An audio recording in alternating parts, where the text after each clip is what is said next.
दोस्तों प्रणाम करता हूँ।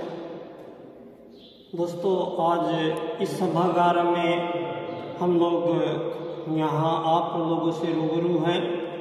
ये सभागार पंडित दीनदयाल उपाध्याय जी की जन्म स्थली पे उनके स्मारक पे ये स्थल बनाया गया है। दोस्तों ये बड़ा ही छोटा सा एक रेलवे स्टेशन था जहाँ पंडित दीनदयाल उपाध्याय जी का जन्म हुआ था और यहाँ आज दीनदयाल उपाध्याय जी के विषय में उनके जीवन से संबंधित जितने अधिकतम खोजबीन करके और उनके जीवन के बारे में काफ़ी कुछ पता लगता है नीचे जो प्रदर्शनी के माध्यम से।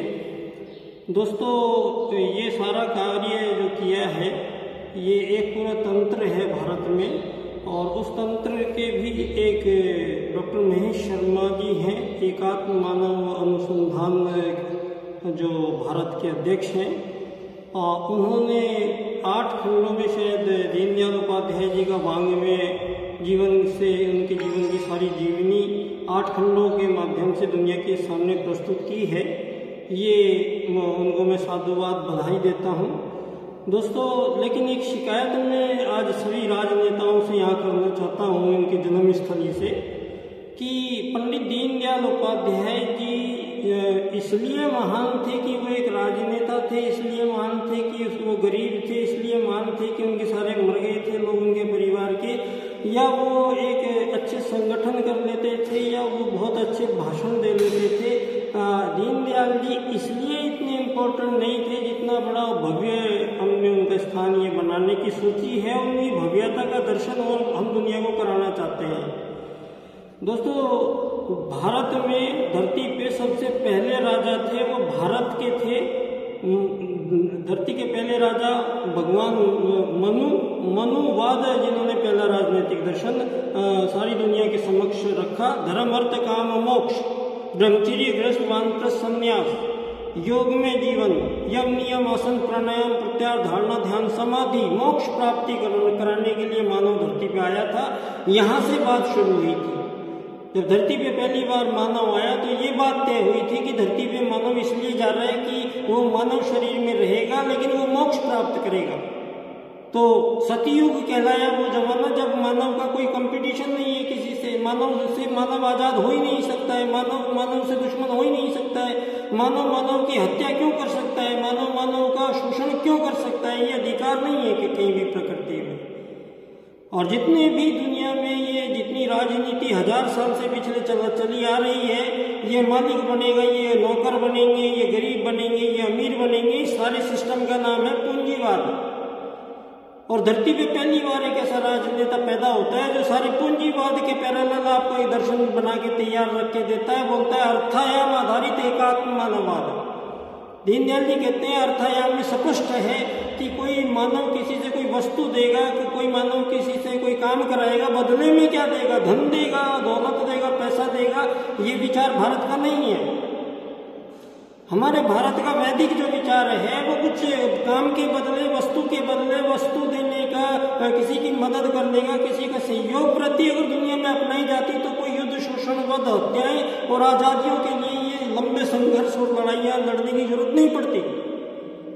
और आज भी हमारे पास ये ऑप्शन है कि हम यहाँ से लौट सकते हैं। सारी दुनिया को, सारी ये जो मिसाइलें तैनात करके बैठी हुई दुनिया है, इन सब को आत्मत सर्वभूतेषु और वसुदैव कुटुंबकम अब ये होने जा रहा है। मैं इसलिए आपको यहाँ पे ये कुछ एक बात बताना चाहता हूँ सारी दुनिया को कि ये समय है परम पूज्य गुरुदेव के युग परिवर्तन का। और युग परिवर्तन होने का मतलब होता है कि जो 1000 साल से की गई गलतियां हैं मानवों के द्वारा, उनके द्वारा किए गए कार्य, उनके द्वारा सोची गई बुद्धि, उनके द्वारा चिंतन किया गए विचार, उनके द्वारा मनोरंजन के साधन, उनके द्वारा खाने पीने की चीजें, उनके अपने आप को समझने की बात, दूसरे से व्यवहार करने की बात, मानव के बीच में मानव के रिश्ते की बात, ये सारे के सारे जो हम धरती पे आज कर रहे हैं, ये सारी की सारी चीजों का परिवर्तन होगा जब हम युग परिवर्तन की बात करते हैं। और उसको ये 4 सूत्र देने वाले जो दिव्य आत्मा है पंडित दीनदयाल उपाध्याय जी, जिन्होंने अर्थायाम में कहते हैं ना कोई अमीर हो, ना कोई गरीब हो, ना कोई मालिक हो, ना कोई नौकर हो, धरती की यात्री ही यात्री बन के यात्री बन के रहिए, यात्री बन के जाइए। ये अमीर गरीब मालिक नौकर बनने की अब आगे गुंजाइश नहीं बची है दुनिया में, क्योंकि यात्री को यात्री की हैसियत से रखा जा सकता है। और एकात्म मानववाद विषय है मेरा, और समग्र में संपूर्ण वैश्वीकरणवाद, क्योंकि पश्चिम वाले सारी दुनिया में वैश्वीकरण चाहते हैं। हम सारी दुनिया वैश्वीकरण आज लगी हुई है करने में, तो वैश्वीकरण होगा लेकिन समग्र में संपूर्ण वैश्वीकरण होगा। आर्थिक उदारीकरणवाद नहीं चलेगा, समग्र में संपूर्ण वैश्वीकरणवाद जिस दिन हम कर लेंगे उस दिन धरती पे वसुधैव कुटुंबकम साकार हो जाएगा। और दीनदयाल जी का एकात्म मानववाद जिस दिन हम राजनीति में स्थापित कर देंगे तो मानवों के बीच सारे भेद समाप्त हो जाएंगे। ना कोई विकसित कहलाएगा, ना अविकसित कहलाएगा, ना गरीब कहलाएगा, ना अमीर कहलाएगा, ना कोई साहब और मालिक कहलाएगा धरती पे। ये एक पूरी प्लान दीनदयाल उपाध्याय जी ने एकात्म मानववाद का राजनीतिक दर्शन जो प्रस्तुत किया है वो शब्द है परम पूज्य गुरुदेव का। धरती पे ये सिद्ध बात कौन करेंगे? परम पूज्य गुरुदेव करते हैं। धरती पे सिद्ध है कि मानव एक आत्मा है, शरीर नहीं है, मान के राजनीति होगी। तो कोई भेद किसी प्रकार का सवाल ही नहीं है आत्मा में। शरीर में आप जियोगे तो यहाँ पे रोटी कपड़ा मकान के लिए तरसाओगे, इंसान को हजारों साल से तरसा रहे हो, 1000 साल तक और तरसाओगे, ये आप आगे संभव नहीं है। ये मानवों का बुद्धि आज तक 8% से ज्यादा हमारा दिमाग चल नहीं पाया, क्योंकि आप लोगों ने यहाँ अमीर गरीब मालिक नौकर का ऐसा जंजाल खड़ा किया है कि कुछ गिनी चुनी बातें हमारी बुद्धि में आती है सारी जिंदगी भर और वही रिपीट होती रहती है। तो आपने हमारी बुद्धि का सदुपयोग करने का हमें मौका नहीं मिला दुनिया में। इस वजह से मुझे इस सारी दुनिया के राजनीतिक दर्शन से मैं चुनौती देते हुए ये बात सारी दुनिया के समक्ष रखता हूँ कि ये भविष्य की राज्य की नीति जो है वो पंडित दीनदयाल उपाध्याय जी के अर्थायाम आधारित एकात्म मानववाद की राज्य की नीति से चलेगी।